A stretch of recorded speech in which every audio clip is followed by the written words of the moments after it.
Today on Time About the Movies, Katherine Heigl and Josh Duhamel come off of some pretty bad movies in 2010 and make a movie that's not quite as bad, but not great either. Life as We Know It. We also have, I can't remember the other names. We also have Diane Lane starring in the movie version of the story of Secretariat, which became popular not because of the movie, but because of another specific event we'll talk about with this film. But also we have Wes Craven in his first 3D film, My Soul to Take, which, yeah, sounds promising until you actually see the movie. We also have Zach Galifianakis taking on a dramatic role in It's Kind of a Funny Story. And we have Robert De Niro, Edward Norton, and Mila Jovovich starring in the drama Stone. And we also have the remake of I Spit on Your Grave. So 6 films to take a look at today as we look at October 8th, 2010 on Time About the Movies.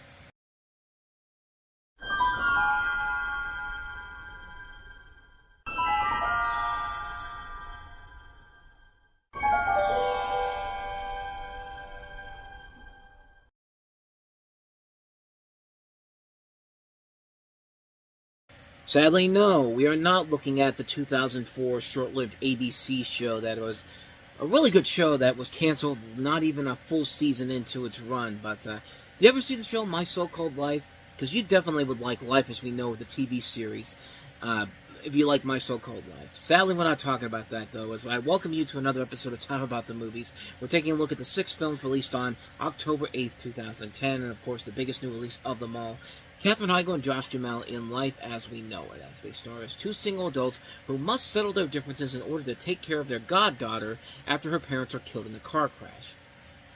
On paper, this really doesn't seem like a bad idea in general, and yeah, to Katherine Heigl and Josh Duhamel's credit, they're perfectly fine in here. They're actually doing stuff in this movie that is unlike in their bad movies they had done before this, especially Katherine Heigl, but sadly, the script is a disastrous mess that can't decide if it wants to be a coming-of-age drama or does it want to be is a comedy on the veins of something like a Judd Apatow movie, and just tries to do both and just fails miserably. I mean, you see it in the trailer with the lazy jokes.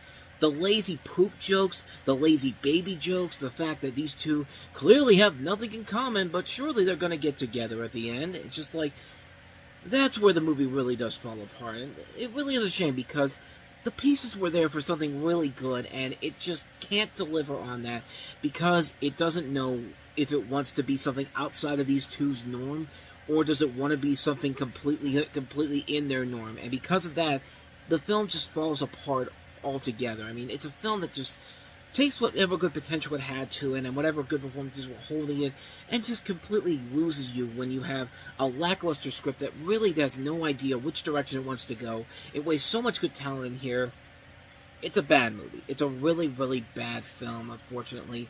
It's better than Killers. It's better than One in Rome, but then again, that's like saying, you know, the poop I took this morning was much better than the one I took a couple days ago when I literally couldn't get it out of my stomach. I mean, yeah, it's not that much of a difference. I mean, yeah, it's still something where it's like it's not gonna be any. It's better, but it's not better. It's not as but that's saying like, you know, it's better than what I had to deal with before. And I think you get the metaphor I'm talking about here. Life as We Know It.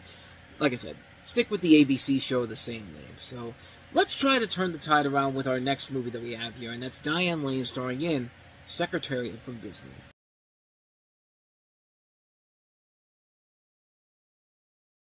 Ah, see, we're also getting our discount Samuel L. Jackson in this movie, because, yeah, that dude literally sounds like Samuel L. Jackson, but they probably wanted him, Samuel L. Jackson looked at it and said, "You're out your goddamn mind, I'm not starring in this," but they took the next best thing, and I don't know why, but when I watched this movie and I watched the trailers for this, it literally does feel like Diane Lane wants to seriously fuck this horse. I mean, that's like some weird horse fetish, because it's just like, you see the poster, and it's just like, it looks heartfelt and all that, but then you watch her in the movie, it's just like, she's getting way too attached to this horse, and it's just kind of like, I should be concerned about some bestiality here in a Disney film nonetheless, but that's just my sick, twisted mind right there. The movie itself actually isn't all that bad.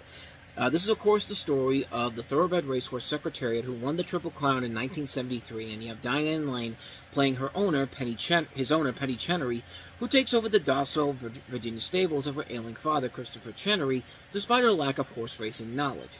With the help of a veteran trainer played by John Malkovich, she navigates the male-dominated business, ultimately fostering the first Triple Crown winner in 25 years, widely considered the greatest racehorse of all time. And I got a good team behind it. Randall Wall's the guy who wrote Braveheart, won the Oscar for writing a screenplay for that. As a director, he hasn't been that great overall, but this is probably his best overall film as a director. It's not a bad movie, but it's your typical Disney sports drama. I mean, it's a movie on the same levels as something like as Miracle and Glory Road, Invincible, The Rookie. And those have been good movies in general, but you could definitely tell the formula was starting to get a little bit old with this one here. And yeah, it's fine. It's nothing amazing in general, but it's a film that really doesn't have a whole lot there to make it really stand out on its own or anything like that. Diane Lane, I think, is perfectly fine in here is playing the character here. John Malkovich was pretty good. Dylan Walsh, James Cromwell, Kevin Connolly, Scott Glenn. A script by Sheldon Turner, who also wrote a lot of Adam Sandler movies. This isn't a bad movie, but not a great film either. Plus, it really kind of stings the movie when you think of Secretariat, you don't think of the movie about his life. You think of this. Who's under the door?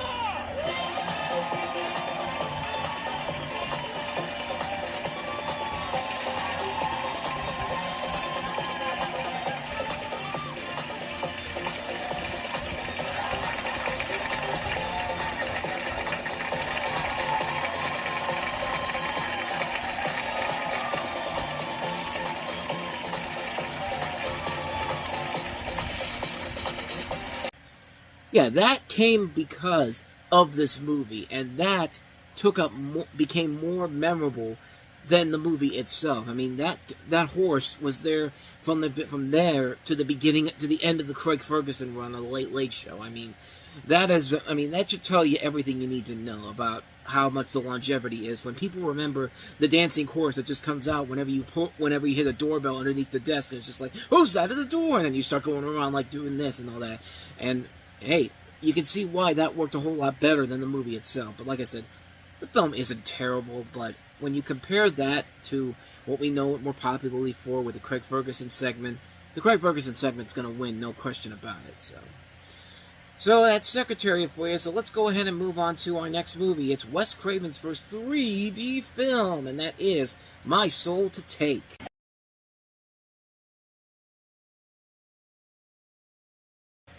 Wow, Nightmare on Elm Street much? Oh, and here's the kicker about this. This thing was actually shot in 2D, and then the post-production converted it to 3D. So you know what that means. It's the return of our good friend post-production 3D hell.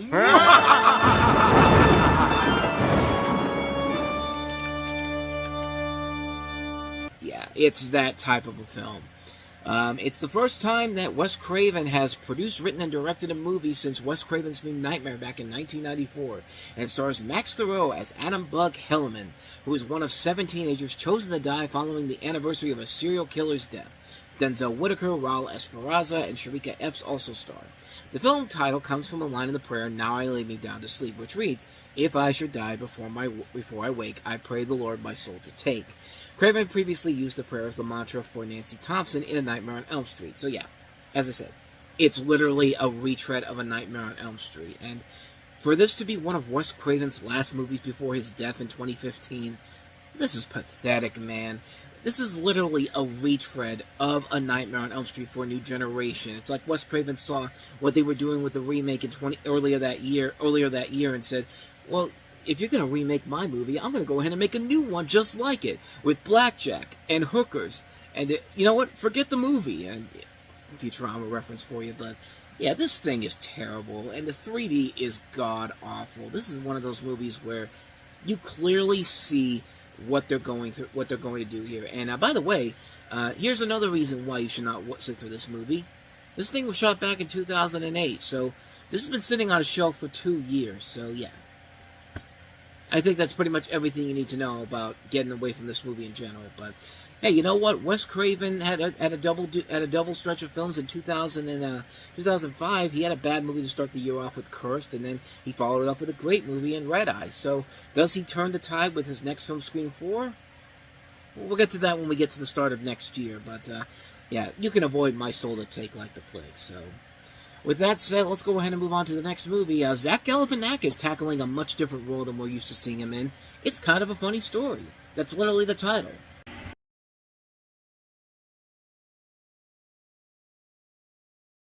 And of course, nobody went to go see it because it wasn't Zach Galifianakis being an obnoxious asshole. Just like what happened when Will Ferrell and Jack Black starred in movies outside of their norms and all that. And Adam Sandler's another case as well. But in the story, you have Keir Gilchrist playing Craig, a high school junior in the gifted program, infatuated with his best friend's girl. When he realizes he's suicidal, he checks himself into the psychiatric ward of a hospital, thinking they'll do an observation to help him and send him home in time for school the next day. Once in, he finds out he must stay for a week. The juvenile ward is being renovated, so he's in with adults as well as a few youths. Bobby, a man with a young daughter, shows him around. Craig notices Noel about his age. He tries to keep his friends from finding out where he is. He draws, goes to therapy, sings, helps Bobby rehearse an interview. Is this the stuff of insight? And Bobby's played by Zach Galifianakis. Noel's played by Emma Roberts. You have a cast that also includes Viola Davis, Lauren Graham, Jim Gaffigan, Zoe Kravitz, Adrian Martinez, Mary Birdsong, Thomas Mann, Morgan Murphy, Asif Manvi, and this is directed by the people who would give us Captain Marvel at the end of the decade. So these are competent directors overall. These are the same people that did Half Nelson and also Sugar.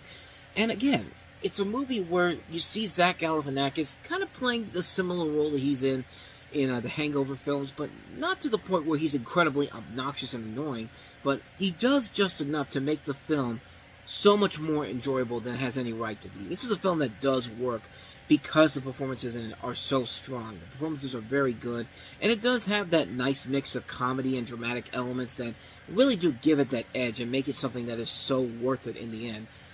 It's not as good as something like A Stranger Than Fiction or A Punch Drunk Love, but it definitely shows a lighter side of Zach Galifianakis, and I think people would admire a whole lot more. And trust me, when we get to his next movie in November with Due Date, you're going to be wishing that you get this kind of a Zach Galifianakis performance again instead of what he does in that movie, because, oh, that one is a mess. So, not much more to say about that one. It's kind of a funny story. So let's go ahead and move on to the next movie. Robert De Niro, Edward Norton, and Milla Jovovich in Stone.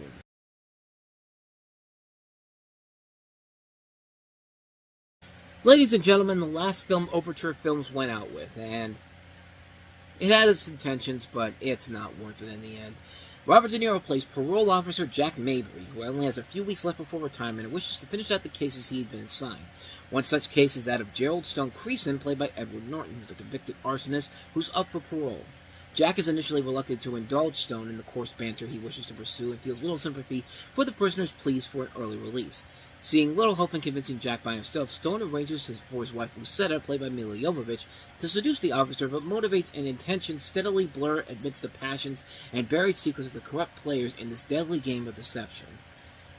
So, in a way, the film itself isn't terrible, but it's just nothing that memorable per se. I think Robert De Niro and Edward Norton really do carry the load of this film. They are playing roles that are very much against type. This isn't Edward Norton playing a similar role that he is in Primal Fear. He's playing a much different role in general here, and De Niro's doing the best he can with this. And even, I've criticized Milla Jovovich ever since the first Resident Evil movie, because I'm sorry, I don't think she's that good of an actress, and I'm just expecting not much in this movie, but to her credit, she's not bad in here. I mean, this is probably her overall best performance since The Fifth Element. I mean, this is a film where she's really given something to do, and it isn't just playing a stock, bland action heroine that's fucking the director here. But yeah, it's a film that does have times where it could be something really good, but it kind of falls into the heavy-handed, pretentious territory that a film like this could easily fall itself into here, and it just didn't work in general, and it's a shame because you could see the potential definitely there with this, but it just wasn't there in the final product itself. So yeah, not the best film for Overture Films to go out on. I mean, it's not bad, but it's definitely a film that could have been so much better than it actually was. But yeah, very mixed opinion on that one. So let's go ahead and move on to our last movie that we have here, the remake of I Spit on Your Grave.